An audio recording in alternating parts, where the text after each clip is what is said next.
राधे राधे दोस्तों, मेरे चैनल में आप सभी भक्तजनों का स्वागत है। दोस्तों, आज की वीडियो में हम आपको बताएंगे जनवरी महीने में पहली एकादशी व्रत कब पड़ रही है और इसका शुभ मुहूर्त क्या है। दोस्तों, वीडियो शुरू करने से पहले आप सभी से एक छोटी सी रिक्वेस्ट है। अगर आपने अभी तक मेरे चैनल को सब्सक्राइब नहीं किया है तो चैनल को सब्सक्राइब कर बेल आइकन पे क्लिक करें ताकि आने वाली वीडियोस आपको सबसे पहले देखने को मिले। दोस्तों, हिंदू धर्म में एकादशी व्रत का बहुत ही विशेष महत्व होता है। एकादशी तिथि भगवान विष्णु को समर्पित होती है। भक्तजनों, मान्यता ऐसी भी है कि इस दिन भगवान विष्णु के साथ माता लक्ष्मी की पूजा करने से सभी कष्टों से मुक्ति मिल जाती है।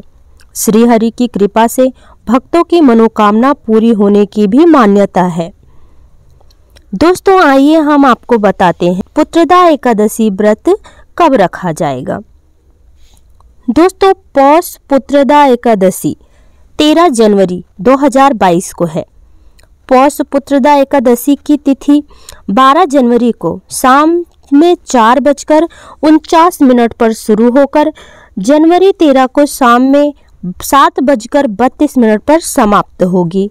दोस्तों, यह व्रत 13 जनवरी को रखा जाएगा। आइए हम आपको पुत्रदा एकादशी व्रत का महत्व बताते हैं। दोस्तों, संतान की लंबी आयु और संतान प्राप्ति की कामना करने वाली महिलाएं पुत्रदा एकादशी के व्रत को करती हैं। पुत्रदा एकादशी को साल में 2 बार आती है। साल की पहली पुत्रदा एकादशी को पौष पुत्रदा एकादशी या फिर पौष शुक्ल पुत्रदा एकादशी कहते हैं।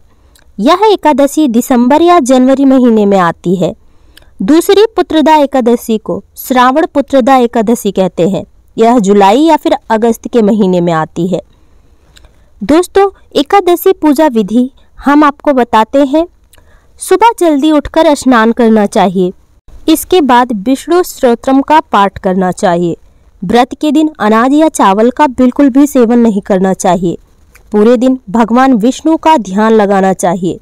शाम को विधि विधान से भगवान विष्णु की पूजा और आरती के बाद गरीब या फिर जरूरतमंदों को दान अवश्य देना चाहिए।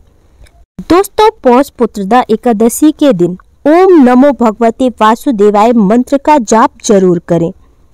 आइए भक्तजनों, हम आपको पुत्रदा एकादशी व्रत की कथा सुनाते हैं।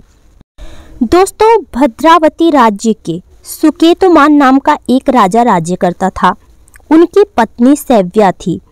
राजा के पास सब कुछ था, सिर्फ संतान नहीं थी। ऐसे में राजा और रानी हमेशा उदास और चिंतित रहा करते थे। राजा के मन में पिंडदान की चिंता सताने लगी। ऐसे में एक दिन राजा ने दुखी होकर अपने प्राण लेने का मन बना लिया, जबकि पाप के डर से उसने यह विचार त्याग दिया।